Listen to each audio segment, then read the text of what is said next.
tous. Les parents vont devoir payer pour leurs enfants délinquants. Ils s'exposent désormais à des sanctions judiciaires. C'est ce qu'a annoncé hier Elisabeth Borne en dévoilant les mesures de lutte contre la violence urbaine et l'incivilité. Annonce faite devant les maires des communes touchées par les émeutes urbaines en juillet dernier, dont le maire de L'Haÿ-les-Roses dans le Val-de-Marne. Sa maison avait été directement attaquée il y a 4 mois. Alors qu'en pensent les habitants? Le reportage à L'Haÿ-les-Roses d'Inès Zegloul pour Europe 1.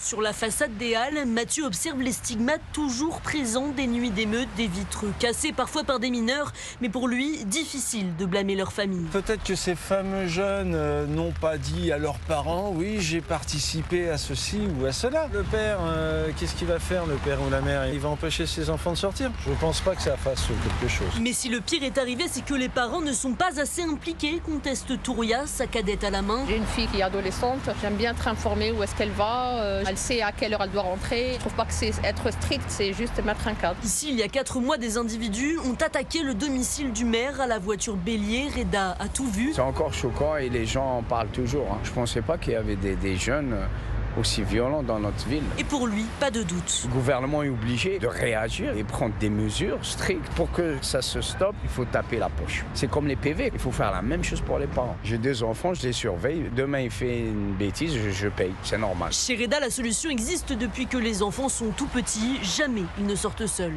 Le reportage d'Inès Zegloul pour Europe 1.